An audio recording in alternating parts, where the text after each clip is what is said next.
Pero marica, a mí desde chiquitico me gustó el rock. O sea, a mí el rock me estimulaba. Mano, vea, yo tengo una anécdota muy bonita. Yo el rock lo conocí por One de Metallica. One de Metallica, la clásica canción de Metallica con la que ellos pegaron re duro y prácticamente salieron del garaje. Una canción brutal con una introducción exquisita.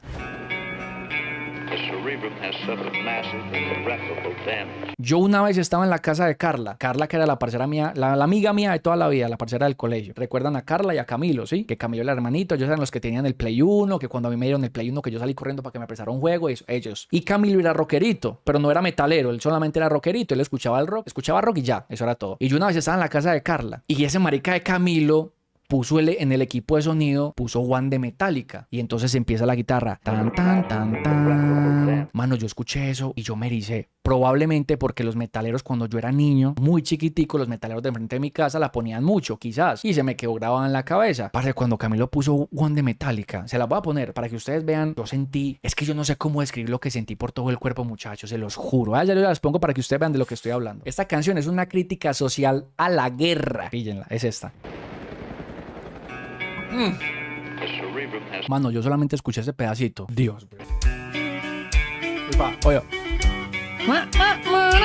Papi, ese tema es brutal, bro. La letra de esa canción es crítica social, imagínate. Pero volviendo a la historia, Camilo, hermanito de Carla, puso esa canción. Papi, yo solamente escuché el tin, tin, tin, tin, tin, tin, tin, tin, y demás que algo en mí recordaba de cuando yo era un niño que estábamos en Buenos Aires y ponían esa canción. Pero yo, la verdad, puede sonar muy exagerado, yo no sé explicarles lo que sentí. No, es que fue muy extraño. Yo ahí mismo, ¿cómo se llama esa canción? Papi, eso es One de Metallica. ¿Usted tiene el CD? Sí, ¿sabes? Papi, présteme ese CD, yo lo quemo, por favor, préstemelo. En esa época en mi casa teníamos el quemador de CDs, lo que yo les conté, que lo que hablamos ayer, el Nero Burning, ¿se acuerdan? El Nero Burning Express. Teníamos el quemador de CDs y ese marica decía, lléveselo, papi. Yo salí corriendo a quemar ese CD. Ahí, solamente en ese momento fue que yo empecé en el mundo del rock. Porque en el barrio, mano, encontrar rockeros en esa época era muy difícil, de verdad. O sea, no le estoy diciendo, y más en Medellín, en Bogotá era diferente. En Bogotá siempre ha sido diferente porque han tenido mucha más diversidad cultural. En Medellín, papi, en esa época todo mucho escuchaba reggaetón y champeta, huevón, que la champeta estaba repegada. La propia no vecina, la propia no ve, que gato volador y que yo no sé qué. Todo el mundo escuchaba y vallenatos. Que a mí los vallenatos me gustan, pero a mí el reggaetón nunca me gustó. Yo no tenía identidad musical básicamente en esa época. Parce, yo desde ahí yo dije, eso es rock. Y ese marica, eso es rock. Y yo, papi, me entregué. Entonces yo le dije a Camilo, sígame mostrando música de esa. Y Camilo me mostró, entonces me mostró Mago de Oz. La primera canción de Mago de Oz que yo escuché fue la de Fiesta Pagana. Y ese tema es un himno, ese tema es buenísimo. Ese tema le gusta incluso a los que no les gusta el rock, imagínense, weón. Entonces me mostró Mago de Oz y yo, uy, parce, ¿qué es esta música tan buena? Es como cuando usted está en YouTube y deja que el algoritmo le vaya recomendando canciones y llega una canción nueva que usted nunca ha escuchado, pero que es un bombazo y usted dice, uy, pana, ¿es esto tan bueno? Así me sentía yo, papi, como un niño chiquitico. Y claro, Camilo conocía mucho de rock en esa época y empezó a pasarme CDs y yo empecé a meterme en el rock y me gustó más y me gustó más. Empecé a escuchar Manowar también, empecé a escuchar After Forever. Yo ya me conseguía la música por otro lado, se la pasaba también a Camilo. Eso era lo que hacíamos los rockeros en esa época. Como era tan difícil encontrar música para nosotros, lo que les dije ahorita, conocíamos a un rockero, papi, ¿qué música tiene usted? Esa es la música mía. Los rockeros siempre andábamos con un bolsito, siempre andábamos con un bolso. Y en el bolso siempre teníamos CDs vírgenes y la carpeta de CDs de música de nosotros. Siempre, huevón, siempre. ¿Quiénes de acá les tocó esa época? Entonces usted conoció a un rockero en la calle, papi. Hey, papi, ¿qué musiquita tenés? Ah, eso, papi. Le prestó présteme este. Y usted salía a quemar los CDs de una. Entonces con Camila era lo mismo. Yo conseguía música acá, se la pasaba a él y nos la rotábamos entre dos. Y luego con Johan. Y ahí fue cuando yo entré al mundo del rock. A mí me encantaba el rock, huevón. O sea, es que cada uno tiene su identidad musical, normal. Hay gente que no le gusta el rock, bien. A mí, por ejemplo, el reggaetón no me produce nada. O sea, el reggaetón no me produce nada internamente como, uy, mero tema gonorre. No, pues, pero tampoco, pues, como para yo decir, no, que es hijo de puta música de mierda. No, normal, a cada quien con lo suyo, huevón. Pero a mí el rock, por ejemplo, sí, uy, mano, me produce muchas emociones porque es lo que a mí me gusta. Y mi mamá nunca lo aceptó, man. Ella creía que con botarme los CDs yo iba a dejar de escuchar rock y no. Cuando funcionó la prohibición, jamás. Yo con más ganas salía a buscar más música. Mi círculo social escuchaba rock, me tocaba a escondidas. Los zafarranchos a escondidas. Entonces, sí, parce, ahí les cuento la historia de de la época del metal. Ya después de ahí empezamos los zafarranchos. En los zafarranchos conocí más gente. Ahí tuve el primer, entre comillas, culito mío. Una gótica, con la que yo perdí la virginidad, que ella pues la conocí yo en el colegio. No, parce, chimba. Ya de ahí para arriba empecé a crecer. Nos íbamos para los toques.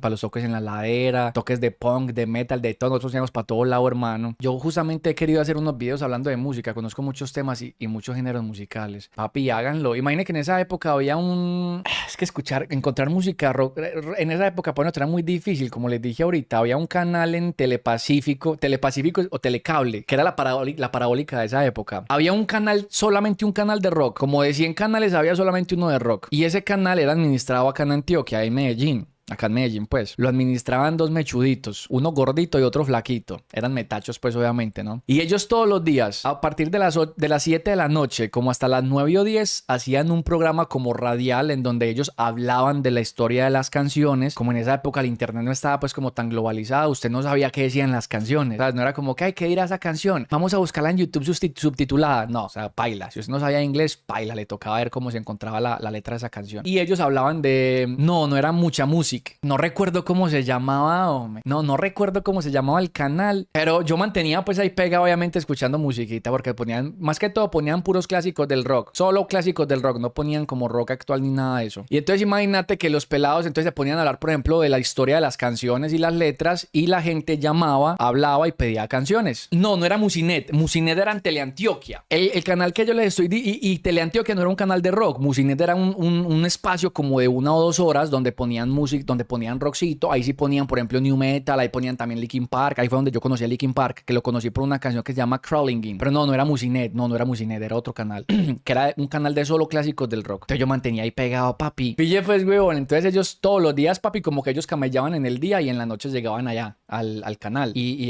eso era muy caja porque eso era como una bodega. O sea, eso no estaba ni siquiera así ambientado como chimba. No, era como una bodega. Ellos se sentaban como en unas cajitas, huevón, y ponían una cámara. Tenían una cámara allá al frente y era como una bodega atrás y unas cajitas ahí. Y esos maricas se ponían a hablar, un par de mechudos, mano, y se ponían ahí a hablar mierda entre ellos sobre la música, sobre esa canción. Imagínate que en esa época ese man la compuso por esto y esto y eso. Recibían la llamada y pedían canción. Y cuando el programa se iba a acabar, que era como a las 9 o a las 10, los manes decían, listo, vamos a finalizar el programa, pero antes vamos a recibir las canciones que quieran escuchar en la noche. Entonces la gente empezaba a llamar y las canciones las ponían como en fila, pues como en cola, ¿sí? O que como en una lista de reproducción. Entonces recibían por ahí 15 llamadas, 20 llamadas y las ponían en cola para ellos irse ya de allá del canal y lo dejaban reproduciendo toda la noche, pues el listado que alcanzaban a coger. Siempre, mano, no había un solo día en que no pidieran Don't Cry de los Guns N' Roses. Que eso es un temazo, porque es que es un temazo, pero ese tema lo quemaron muy duro, mano. Papi, ese tema sonaba por ahí 43 veces al día. Pero ese tema, es que el tema es buenísimo, pero como el tema es tan bueno, lo quemaron, huevón. Y a esos manes odiaban, pana, odiaban que pidieran Don't Cry. Perro, y yo recuerdo que esos manes decían, vamos a recibir llamadas hasta que pidan Don't Cry de los Guns N' Roses. En el momento en que pidan Don't Cry, cortamos la lista de reproducción. Mano, yo siempre llamaba y a mí nunca me entraba la llamada porque pues obviamente la línea se colapsaba. Sí, eso no era como un call center que sí, ya se lo vamos a pasar. No, ellos tenían el teléfono ahí, usted llamaba y ellos contestaban. Había un botón, eso no le tocó a los niños de hoy en día. Había un botón en el teléfono fijo que se llamaba redial. Redial era para volver a marcar el